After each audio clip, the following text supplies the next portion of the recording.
ada satu kebiasaan menjadi ibadah. Itulah sunnah. Man sanna sunnatan hasanatan, yang membuat satu sunnah, satu hal yang baru tapi baik, luar biasa pahalanya. Dia dapat pahala wa ajru man amila biha. Orang yang mengikuti amalan itu juga dapat pahala. Jadi siapa yang pertama dulu membuat halal bil halal ini, sampai sekarang asal ada orang halal bil halal mengalirlah pahala. Nah, ini di pengajian kita ini, siapa yang pertama mencetuskan ide membuat halal bil halal, udah meninggal pun dia, kalau pengajian ini masih lanjut, setiap acara halal bil halal cair pahala. Nah, dia namanya pahala yang berkesinambungan. Itu kan sedikit hebat. Jadi halal bil halal ini memang kalau dibahasakan Indonesianya halal dan menghalalkan. Itu konteksnya kan konteks silaturahmi. Hati awak tak ada menyimpan kedongkolan dan kedengkian, walaupun tak berjabatan tangan.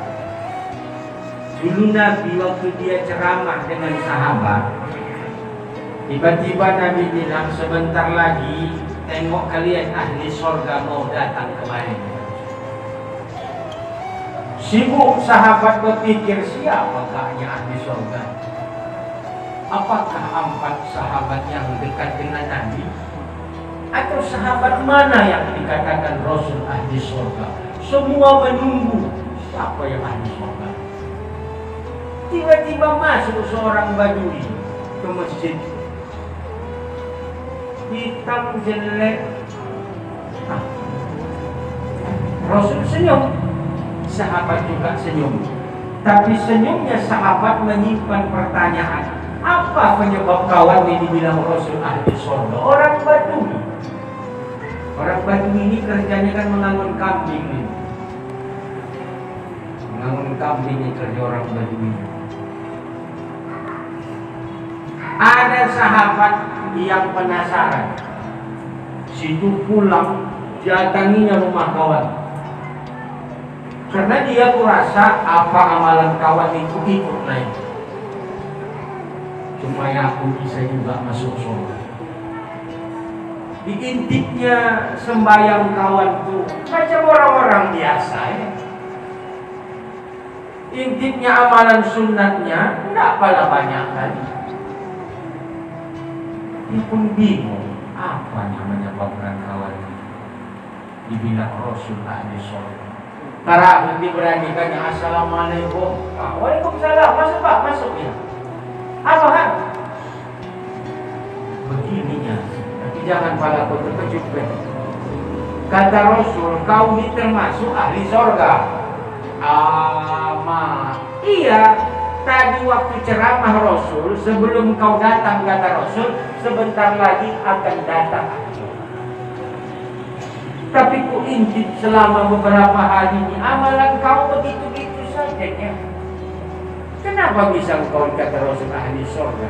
Apa yang menyebabkan Allah dan Rasul memutuskan engkau termasuk orang yang layak masuk surga? Ini apa katanya? Aku amalanku biasa ini Tuhan.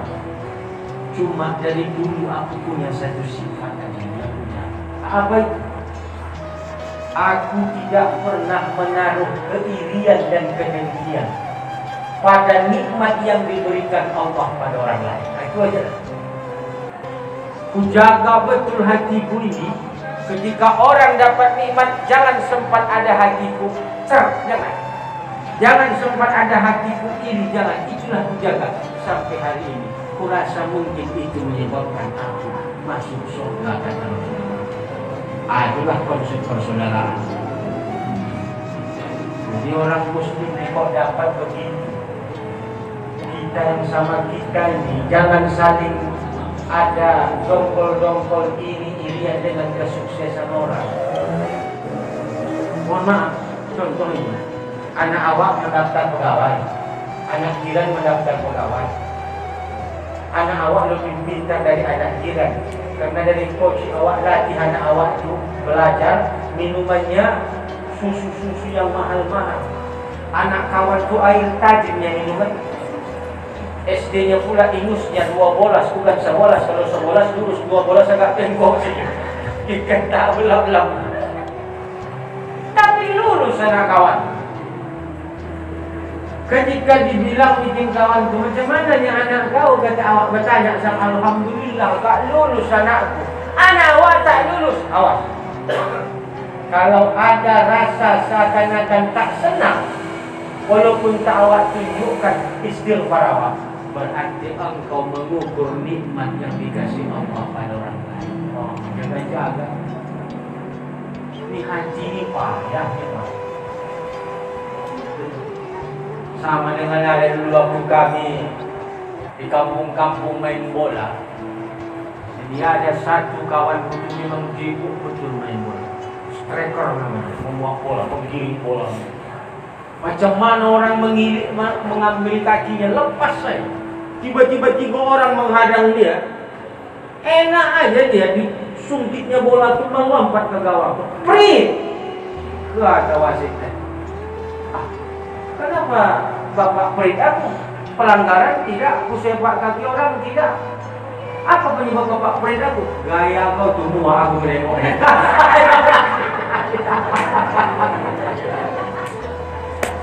Rupanya dengan kemuaan awak menengok gaya orang tu, ya itu sebetulnya satu bentuk ada yang tak senang, ada yang rusak di hati awak, tak senang menengok kelebihan orang. Hati-hati.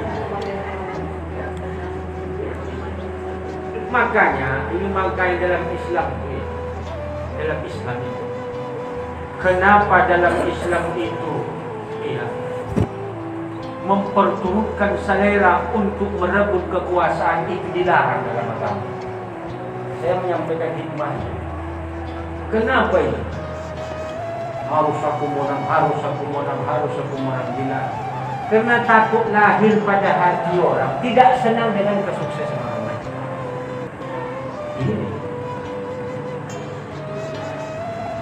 Siapa yang untung, siapa yang rugi? Awak yang rugi.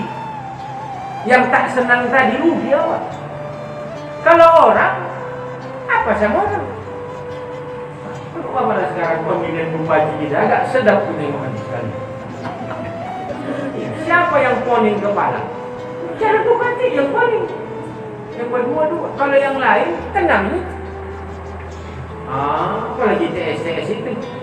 Kalau mainkan Pak, mainkan. Gini.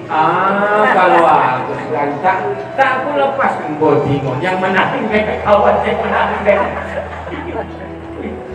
Kadang-kadang ya dia ke A, ya mau nang B. Nah kan selamat kedua Botingo. Kenapa begitu? Akan terjadi hulu, akan terjadi sesuatu yang sifatnya manipulatif.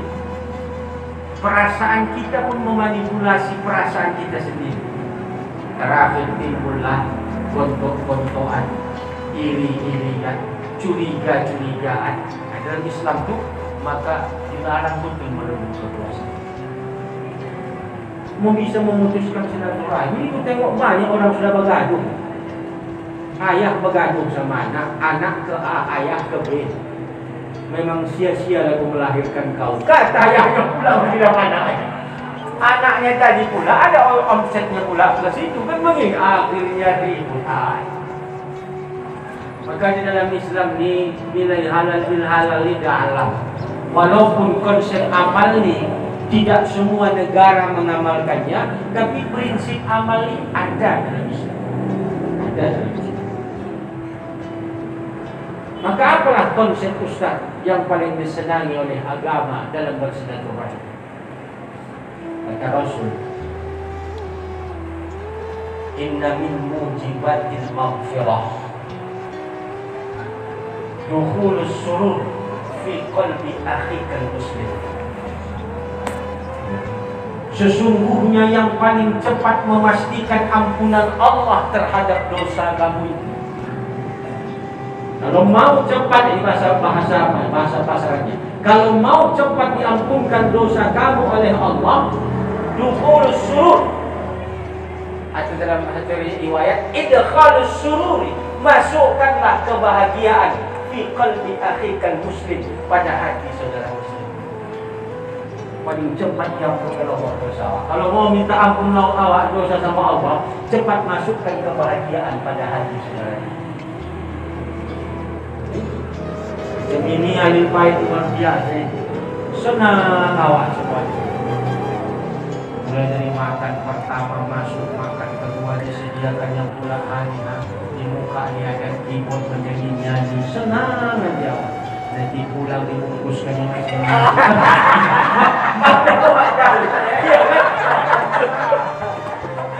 kalau awak pikir orang yang hobi menyenangkan hati orang, ini mohon maaf, orang yang hobi menyenangkan hati orang itu lain lagi aspek dunia. Kalau aspek dunia jangan dikaji, aspek akhirat yang kita kaji, ya kan? Cepat digugurkan Allah.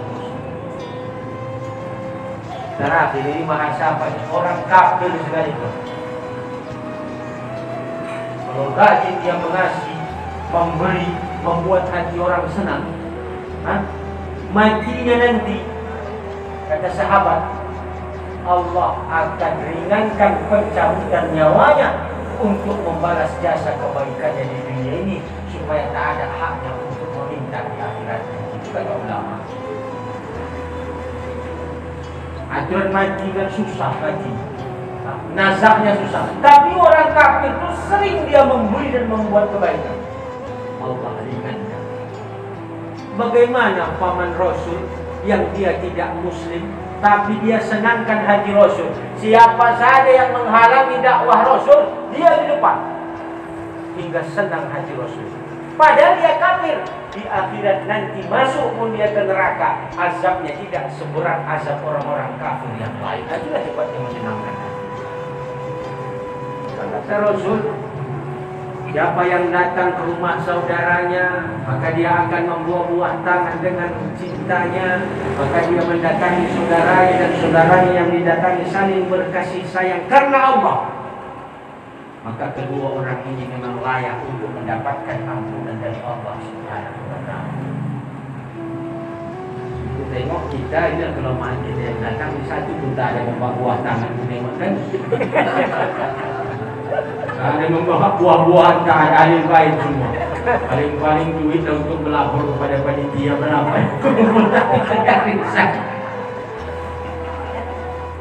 ya itu maksud menyenangkan hati. Luar biasa. Makanya Nabi Muhammad dulu pernah hari raya, dia berjalan, ditengoknya semua anak-anak pakai baju baru. Ada satu anak baju lama, duduk sedih. Datangi Rasul, kenapa kau sedih kali? Nak bermain-main sama kawan kau? Macam manalah ya Rasulullah, aku mau bermain-main. Ayah aku dah meninggal gara-gara Muhammad. Yang menanya itu Nabi Muhammad, dia tak tahu. Ayahku meninggal gara-gara Muhammad, diajaknya ayahku berperang, mati ayahku. Dia mau kemana Muhammad? Terakhir omakku kawin lagi omaknya dengan laki-laki lain. Lupa makku sayang sama aku karena besarnya sayangnya sama laki mudanya. Apa kata Rasul? Mau kau aku menjadi ayah? Kemudian Aisyah menjadi omak. Aisyah kata ada anak. Kemudian Hasan Husin menjadi abang. Maukah kau? Mau Rasul. Tahu dia Rasul karena dibilang Aisyah sama Hasan Husin tadi, baru sadar dia rupanya yang dimarahkan yang Rasul tadi itu dan lupa. Digendong Rasul. Bayangkan Rasul itu di atas kursi dan kemuliaan. Nabi sekaligus penguasa. Yang dikuasainya siapa? Semua kekuasaan muslim di bawah kekuasaannya. Dipikulnya lah anak yang compang-camping tadi di atas pundak, digendong di bawahnya. Aisyah, cari baju baru, kasih anak lihat, mandikan, kasih makan, engkau pelihara dia, kita bolo dia ini. Dia sudah kita anggap menjadi anak. Wah, kalau pergi anak-anak tadi balai